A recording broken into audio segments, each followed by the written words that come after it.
안녕하십니까, 정인태입니다. 이슬람 사원 찬성하는 홍준표 규탄, 이민국화 다민족 갈등 어떻게? 제가 이거 계속 말씀을 드렸습니다. 대한민국이 급격한 이민국화 되면서 이 다민족화, 그리고 다인종화 되면서 엄청난 갈등이 이제 빚어질 것이다 라는 말씀을 드렸고요. 그리고 지금 저출산 고령화 문제를 해결하지 못하고 내팽개친 그러한 정황이죠. 그러다 보니까 결국에는 외국인 이민으로 이 인구 문제를 해결하겠다, 이러한 정책적인 방향을 설정했는데, 이것이 가져오는 엄청난 갈등, 그리고 대한민국의 소멸, 그러니까 대한민국이 미국처럼 이민국가화 된다라는 것은 저는 그건 거의 불가능하다라고 저는 보고 있습니다. 그래서 어떻게든 직접 지원, 그리고 대한민국의 이 잘못된 구조를 바꿔내야 된다. 학벌주의, 그리고 육아가 어려운 문화, 그리고 이 아이들의 교육이 어려운 이 상황들, 그래서 학벌주의를 없애고 모든 학위를 교육부 장관 명의로 주고 모든 대학을 학점 운행화하고 모든 대학을 평생교육화해야 한다. 평생교육센터화해야 한다. 그것만이 길이다라는 거예요. 그렇지 않고 지금 이대로 계속 가면은 대한민국은 많은 국민들이 이탈하는 거죠. 그러니까 탈한국, 그리고 탈조선이 일어나게 되고, 그리고 결국에는 한국은 외국인들이 계속 유입해가지고 우리가 순수하게 외국인들이 들어와가지고 한국을 빛내주겠지, 이런 착각을 하면 안 돼요. 외국인들은 자기들의 이익을 위하여 한국에 오는 거지 그 다른 게 아닙니다. 이러한 정황에서 벌써부터 이 문제가 터지는 거죠. 이슬람 사원 찬성하는 홍준표를 규탄한다. 그 이슬람이라는 부분, 유대교, 이슬람교, 기독교가 원래는 한 뿌리 아닙니까? 아브라함 통해서.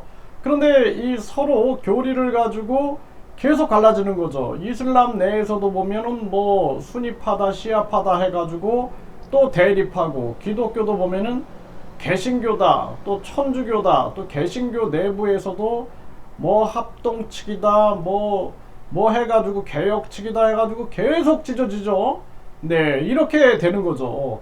그러면서 이런 것이 이제 정치적으로 연계가 되게 되면은 이 내란까지도 발생될 수 있는 그러한 상황이다라는 거죠. 이 심각한 문제가 아닐 수가 없고, 이슬람이든 지금 이제 홍준표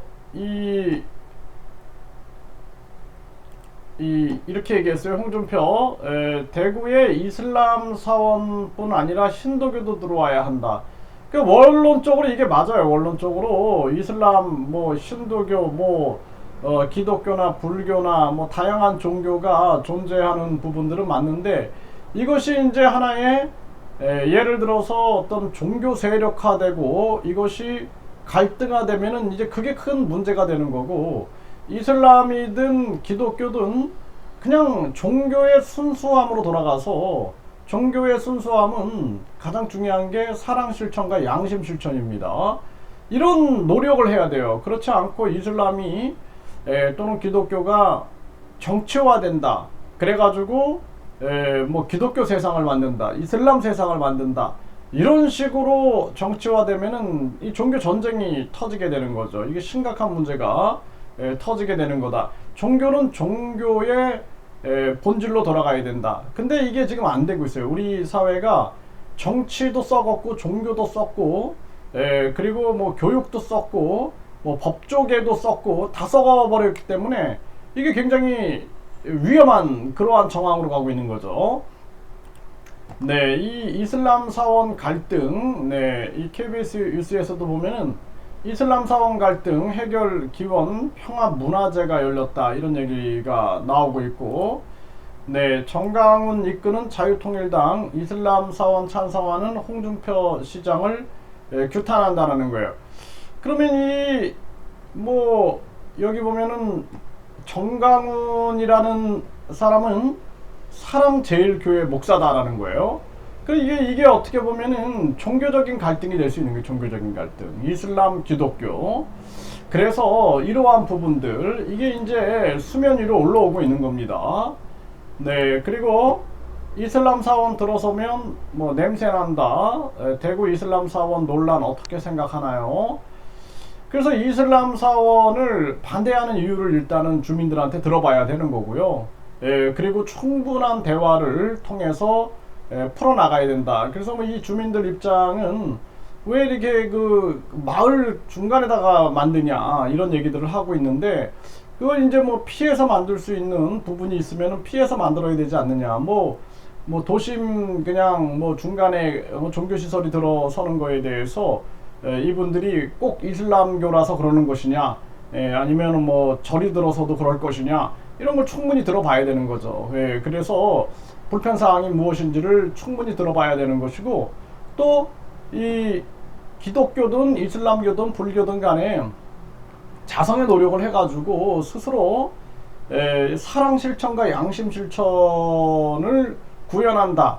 이러한 부분으로 인해서 많은 사람들한테 호응을 받는 것이 굉장히 중요한 부분이다. 저는 그렇게 생각을 합니다. 그래서 대구 이슬람 사원 신축 갈등, 이게 3년 동안 이러고 있다라는 것인데, 이 주민들은 반대하고 있는 거고, 이것도 충분한 대화를 통해서 주민들의 불편이 뭔지, 단순한 종교 부분인지, 그 우리가 풀어나가야 할 부분은 무엇인지라는 측면들을 총체적으로 해결해 나가야 된다. 그래서 지금 대한민국이 이제 수면 위로 올라오는 거예요. 네, 그래서 앞으로 이민국화가 되면서 이런 심각한 문제가 생기게 되고, 이게 이제 국제사회에 큰 문제가 될 수가 있어요. 이슬람 국가들 입장에서는 굉장히 반발이 일어날 수가 있는 거죠. 그렇게 되면 이제 외교 문제라든지, 앞으로 이제 안보 문제라든지, 이러한 측면들, 또 앞으로 우리가 세계 무역하는 그러한 상황에서도 여러 가지 문제가 발생될 수 있다라는 것입니다. 그래서 이슬람 국가들도 자성의 노력을 해가지고 정치와 종교가, 뭐 이란 같은 경우에는 완전히 그냥 신정 일체 정치를 하고 있는데, 그런 부분들이 많은 세계 시민들에게 부담 주고 있는 부분들. 그래서 이슬람교도 스스로 사랑 실천과 양심 실천이라는 본질로 돌아가야 된다. 그렇지 않고 이것이 이제 갈등이 되면은 한국 사회뿐만 아니라 세계 시민사회 속에서 큰 갈등이 빚어질 수밖에 없는 정황이다.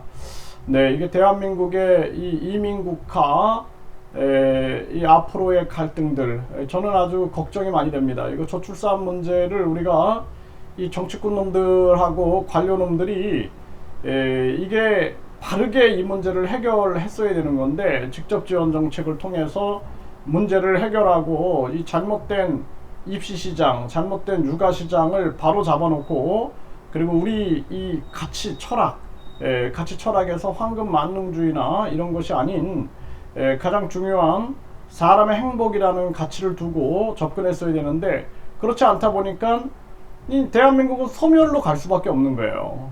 대한민국 국민들은 시간이 가면 갈수록 대한민국의 위기를 경험할 수밖에 없는데, 이거는 완전히 혁명적 개혁 아니면은 방법이 없다.